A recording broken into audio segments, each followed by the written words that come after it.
Bonsoir ou bonjour, ça dépend à quelle heure vous regardez cette vidéo. Voilà, nous entrons dans cette première étape du parcours de l'Esprit Saint, après avoir déjà vu une première vidéo qui présente ce parcours, dont le but c'est de vous rendre disponible et accueillant à la venue de la présence de l'Esprit Saint en vous.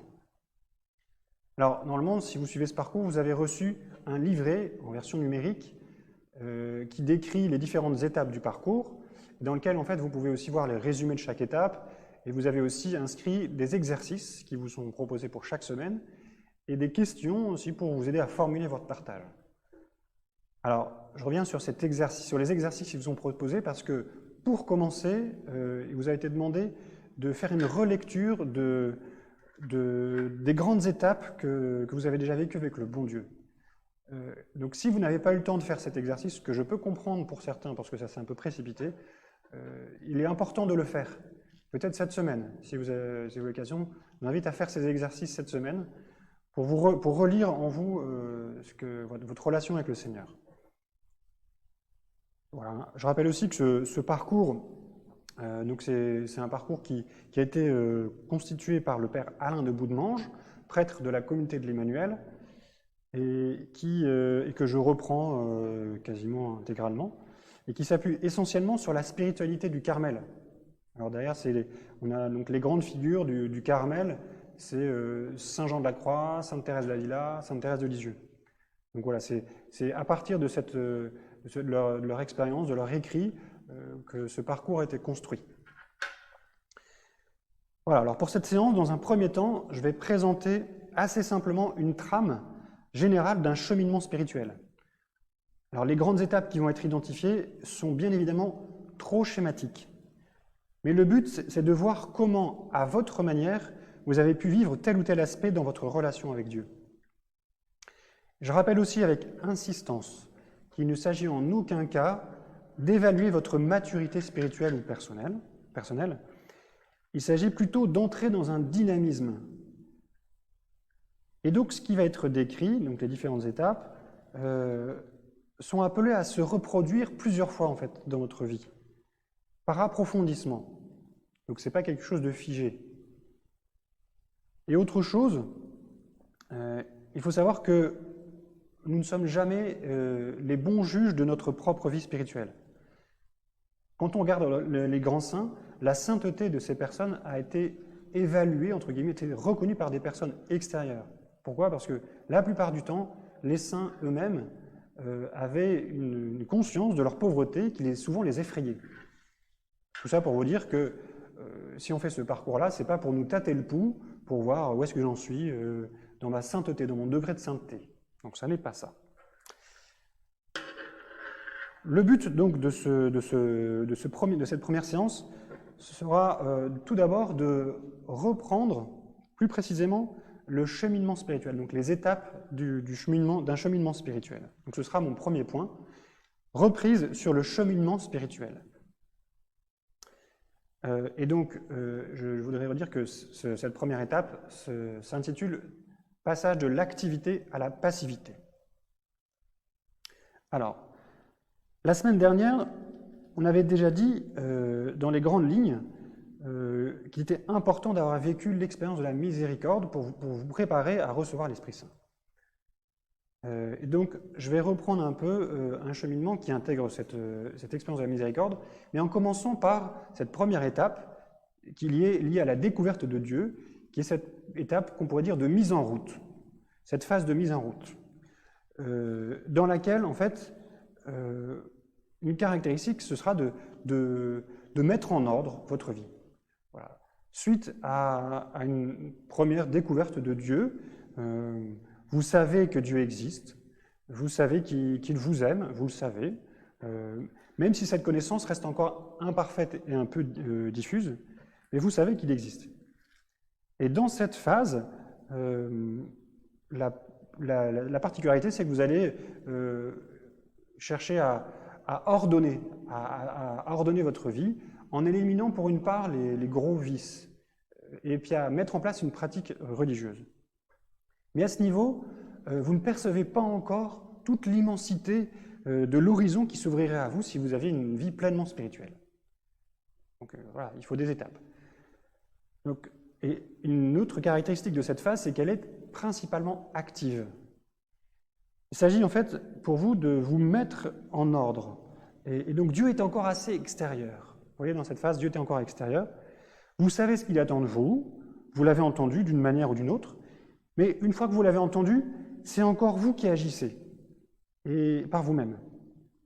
Alors il peut bien y avoir des combats, des petits combats, parce qu'il y a des renoncements à vivre, mais au fond, vous restez encore maître de vous-même, et cette maîtrise est assez gratifiante. Vous voyez des progrès que vous faites, et c'est très positif. Mais et voilà. Donc cette phase aboutit à une sorte de vie réglée, entre guillemets, c'est-à-dire globalement vertueuse et globalement organisée. Mais à la fin de cette phase, il peut y avoir une impression un peu mitigée.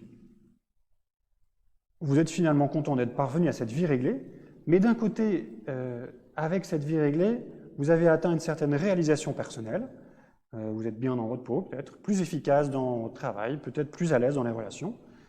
Et d'autre part, cette vie réglée vous attire une certaine estime, vous êtes attiré à vous regarder vous-même. Vous êtes quelqu'un de bien, et c'est en grande partie vrai. Mais là, le syndrome du pharisien n'est pas très loin. Alors j'entends par là le risque de se croire juste à ses propres yeux, d'être satisfait de soi-même. Et là, en fait, il y a un enjeu d'aller plus loin, parce que le pharisien croit qu'il est arrivé au bout de sa vie spirituelle, alors qu'il y a un enjeu encore plus grand. Et c'est là qu'un premier grand bouleversement peut venir bousculer cette vie bien réglée. Et ce bouleversement demande d'accueillir la miséricorde. Voilà. Alors dans cette mécanique bien huilée, comme je dis, donc cette vie bien réglée, un élément imprévu survient, comme un grain de sable dans l'engrenage. Et ce grain de sable, la plupart du temps, c'est une épreuve. Alors sans être exhaustif, on pourrait répartir ces épreuves qui vont bousculer votre vie de trois manières possibles, donc trois catégories, selon trois catégories. Tout d'abord l'impuissance, la faiblesse et le péché. Alors je précise ça en disant que même si l'une des catégories est celle du péché, l'enjeu ici n'est pas d'abord un enjeu moral, mais un enjeu spirituel. En particulier avec le péché. Derrière, il faut bien comprendre que le péché n'est pas un obstacle définitif à la grâce de Dieu. Et qu'au contraire, il peut devenir le lieu où on peut accueillir la grâce de Dieu. Alors j'en viens à préciser un peu ces trois catégories. Tout d'abord, l'impuissance. Eh bien, malgré ma vie réglée, je constate mon impuissance face à des éléments qui sont extérieurs. Alors je fais tout ce que je peux pour avoir une vie droite, et pourtant je suis affecté par des éléments extérieurs, qui peuvent aller d'un phénomène naturel, comme un tsunami, un tremblement de terre, une pandémie de coronavirus, à une situation plus proche, comme le caractère difficile d'un ami ou le handicap d'un proche.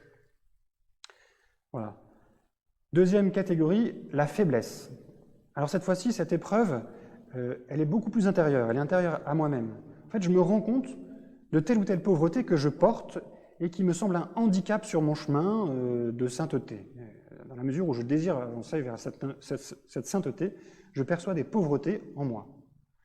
Et je vois bien que je n'ai pas les qualités, par exemple, relationnelles, je n'ai pas la force de caractère ou simplement la force physique qui me permettrait d'être le saint que je voudrais être. Et c'est là peut-être la subtilité, c'est être saint à la manière dont je voudrais être saint. En tout cas, voilà, pour cette catégorie d'épreuves. Il reste encore cette épreuve du péché. Tout à l'heure, je vous disais que dans cette première phase de mise en route, vous pouviez avoir éliminé les gros vices, on peut dire les gros péchés, qui sont souvent peut-être les péchés qui sont mal vus des hommes, et que vous avez pu éliminer. Mais en fait, il reste bien parfois des attachements invisibles. Et tout simplement, ça peut être une broutille que personne ne considérera comme un mal, mais dont vous voyez bien que vous n'êtes pas libre, par rapport auquel vous n'êtes pas libre. Une dépendance profonde contre laquelle vous luttez, mais vous ne parvenez pas à l'emporter. Eh bien, pour cette impuissance, pour cette faiblesse, pour ce péché, vous savez que saint Paul, dans la deuxième épître aux Corinthiens, parle de cette écharde qui est plantée dans sa chair et qui n'arrivait pas à retirer. Une écharde plantée dans sa chair qui n'arrivait pas à retirer. En tout cas, ce premier bouleversement qui passe par cette épreuve, que ce soit l'impuissance, faiblesse ou péché, c'est un choc très dur. Vous êtes allé comme jusqu'au bout de vos forces, mais vous vous rendez compte que ça ne suffit pas pour avoir une vie pleine, belle et sainte. Et en fonction de l'épreuve que vous traversez, il peut y avoir une vraie remise en cause. En vous, vous pouvez même vous dire, mais Seigneur, tu vois bien ce que je fais pour toi, je fais quand même bien, j'arrive à faire des trucs bien, tu vois comme je suis un type bien, et là, il y a cette épreuve-là, je ne comprends pas, et tu vois ce qui m'arrive là, je ne comprends pas. Et vous pouvez même être en colère contre Dieu. Vous pouvez avoir l'impression que Dieu est cruel, il est absent, et vous ne comprenez pas. Même si au fond, vous avez l'impression que ce jugement vis-à-vis de Dieu n'est pas très juste.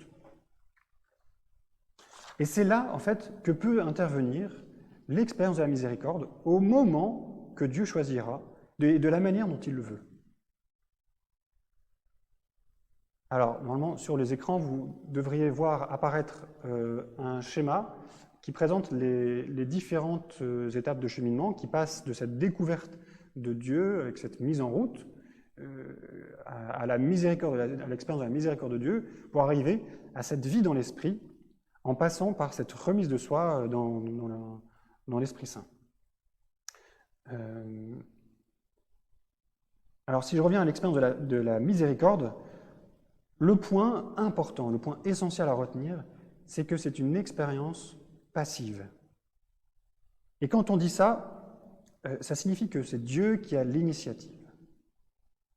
Il a l'initiative de vous montrer son amour. C'est lui qui est l'acteur principal. Je ne décide pas ce que je reçois. Et c'est même l'un des critères de vérification, le fait que ça vous surprenne, qu'il y ait quelque chose d'imprévu. Alors ça ne veut pas dire non plus que vous n'avez rien à faire et simplement attendre que ça arrive. En fait, vous pouvez, et même vous devez, simplement créer les conditions nécessaires pour être disponible, pour être prêt au moment où Dieu décidera de venir vous visiter. Eh bien, vous voyez qu'il y a cette même dynamique dans cette préparation à la réception de l'Esprit Saint. Recevoir l'Esprit Saint, il y a quelque chose de passif. Ce n'est pas vous qui allez provoquer la venue de l'Esprit Saint, mais il s'agit pour vous de vous rendre disponible. Donc voilà, et finalement, tout l'enjeu de la vie spirituelle, c'est de passer de cette activité, c'est-à-dire de cette action dont j'ai l'initiative, à cette passivité, c'est-à-dire où c'est Dieu qui a l'initiative. Mais donc ça, c'est un peu tranché, mais en tout cas, la vie spirituelle est une coopération entre Dieu et moi, et moi-même, mais il y a quand même une dynamique perceptible dans ce passage de l'activité à la passivité. Voilà. Alors pour revenir encore, pour approfondir un peu sur cette question, sur les conséquences de l'expérience de la miséricorde, je vais redire peut-être quelque chose que j'avais déjà dit dans la première vidéo, mais avant cette expérience de la miséricorde, pour vous, Dieu paraissait loin de vous. C'était quelqu'un que vous pouvez écouter de temps en temps, ou plutôt que vous saviez, enfin, vous saviez vous saviez en fait ce qu'il attendait de vous, mais plutôt ce que le catéchisme allait dire de bon pour vous. Mais maintenant, c'est une personne qui est proche de vous. Maintenant, vous pouvez dire que vous vivez avec Dieu. Et pour certains, ça se traduit par une sorte de louange continuelle, ou par l'impression d'un cœur comblé. Il y a une vraie joie à se sentir aimé de Dieu. Et même psychologiquement, certaines difficultés peuvent être dépassées. En fait, vous vous aimez tel que vous êtes, tout simplement parce que vous savez que Dieu vous aime. Alors l'expérience de la miséricorde a aussi un impact dans votre vie de prière. Vous découvrez en fait que la prière est nécessaire. Et pour vous, elle devient régulière, naturellement. Je ne dis pas que ça devient facile, mais pour vous, c'est nécessaire de prier. C'est une nécessité vitale. Et je dirais aussi que dans cette prière, il y a quelque chose aussi comme un détachement qui se vit. Votre prière se vit de manière beaucoup moins intellectuelle. Il y a comme une simplicité, vous êtes comme un enfant face à son père, et vous vivez la prière comme un cœur à cœur. Et dans ces temps de prière, peut-être que vous ne sentez pas forcément beaucoup d'effets, de fruits, mais ce n'est pas grave. En fait, Dieu agit en profondeur de manière invisible. Et au niveau sacramentel, eh bien pour vous prenez conscience qu'il est nécessaire de vivre régulièrement le sacrement de la réconciliation.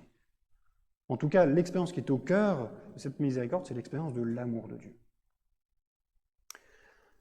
Alors j'en viens à ce qu'on appelle le deuxième choc, ou le bouleversement. Enfin, au bouleversement, de la même manière qu'il y a eu un premier bouleversement avec l'expérience de la miséricorde.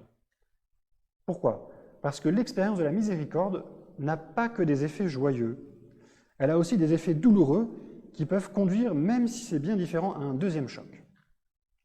Alors je commencerai par dire que l'expérience de la miséricorde fait grandir le désir de Dieu, et même du coup une frustration.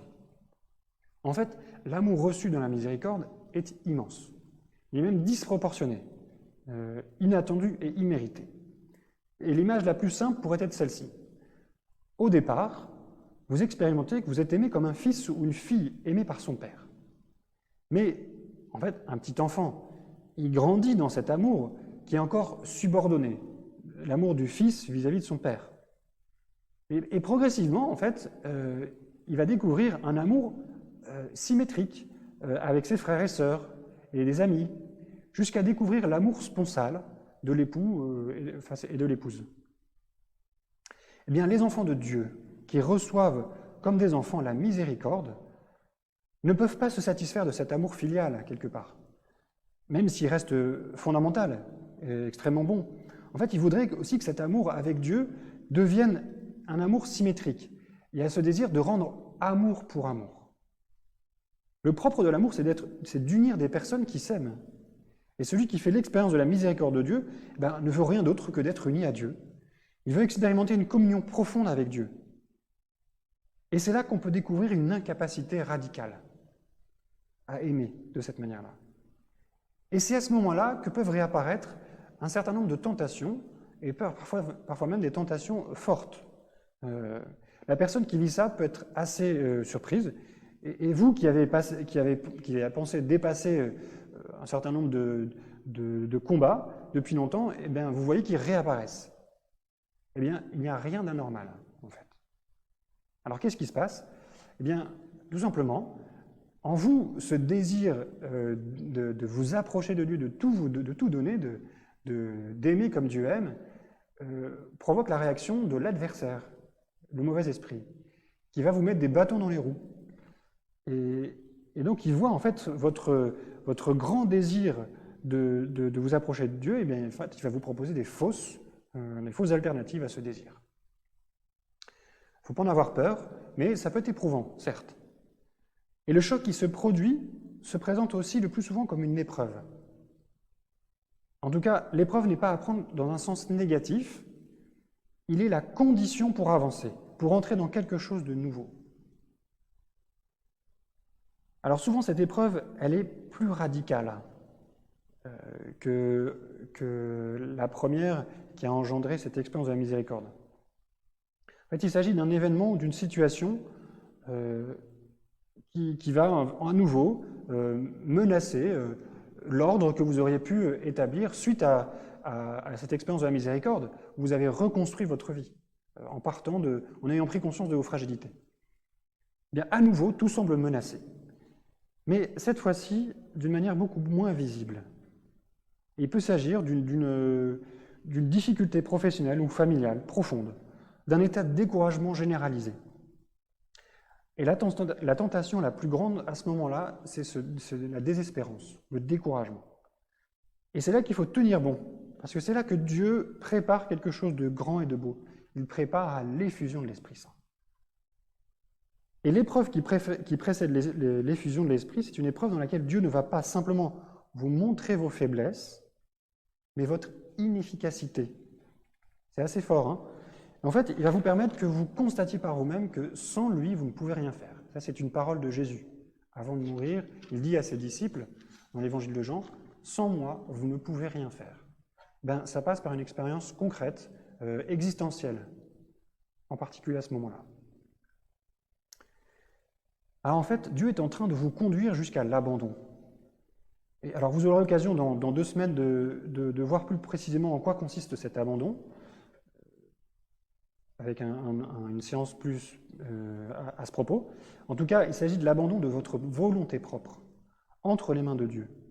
Alors, pour résumer très sommairement, le passage de l'expérience de la miséricorde à l'expérience de l'Esprit Saint, en fait, on pourrait dire qu'il s'agit du passage de la confiance à l'abandon. Alors, avant de donner quelques indications plus précises pour aller jusqu'au bout de ce chemin d'abandon, je voudrais simplement rappeler un constat que beaucoup d'accompagnateurs ont déjà fait, accompagnateurs spirituels, c'est que autant on voit que beaucoup de gens ont fait cette expérience de la miséricorde de Dieu, autant peu de gens ont fait cette expérience d'une véritable effusion de l'Esprit Saint, qui passe par un abandon. Alors, je le dis en sachant que certains d'entre vous ont déjà fait cette effusion de l'Esprit Saint. Moi-même, le premier. Je l'ai même fait plusieurs fois. Mais vous voyez qu'il y a une différence entre vivre la prière de l'effusion de l'Esprit Saint et la préparation à l'effusion de l'Esprit Saint. Recevoir l'Esprit Saint ne dépend pas de nous. En fait, ça suppose de nous rendre disponibles. Et en fait, notre vie nous prépare en elle-même à nous rendre davantage disponibles. C'est pour ça qu'on peut le recevoir plusieurs fois, cette prière de l'effusion de l'Esprit Saint, en constatant qu'on a besoin de lâcher certaines choses, en approfondissant cet abandon. En fait. Donc pour ceux qui ont déjà vécu cette prière d'effusion, vous pouvez vivre ce parcours comme une nouvelle préparation pour réactualiser, pour vous rendre à nouveau disponible, peut-être mieux, à ce renouvellement dans la vie de l'esprit. J'en viens au deuxième point et dernier point, l'attitude d'abandon, qui suppose trois attitudes, en fait, qui peut se décliner en trois attitudes. D'abord, un cœur de désir. Alors, on a déjà évoqué cette attitude de cœur dans la présentation, dans la vidéo de présentation, donc l'importance d'avoir ce désir, cette ouverture de cœur. Vous avez reçu la miséricorde de Dieu, mais vous vous rendez compte que ce n'est pas encore suffisant. En fait, même si ça vous paraît un peu fou, vous voulez encore davantage. En fait, on ne veut pas simplement se savoir aimer de Dieu, ni même ressentir cet amour. En fait, on voudrait comme être littéralement plongé dans cet amour. Voilà une caractéristique de ce désir, de ce cœur de désir, être plongé dans l'amour de Dieu. L'enjeu est donc de se rendre disponible à l'esprit et de laisser grandir ce désir en vous. Ce désir, sachez-le, il est présent. Il est présent en vous, mais il faut aller le chercher. Il faut aller le chercher, et il est parfois caché, peu exprimé. Et il est important de le laisser grandir. Et peut-être, parce que vous reconnaissez ce vide ou ce manque, vous deviendrez davantage disponible à cette action de Dieu en vous. Alors, un autre enjeu dans cette attitude d'abandon, c'est la prière. Et là, il est important d'avoir un temps de prière quotidien. Vous avez dans votre livret une proposition d'une série de textes à méditer. Prenez-les pour que chaque jour, vous preniez un passage. Vous n'êtes pas obligé de prendre tous les textes. Vous pouvez prendre un seul texte que vous méditez plusieurs fois. Mais si vous voulez prendre un texte par jour, c'est bien. Mais gardez cette régularité de contact régulier à la parole. En prenant ces textes qui vous aideront à nourrir en fait votre désir et votre attention à ce mystère de don de l'Esprit Saint.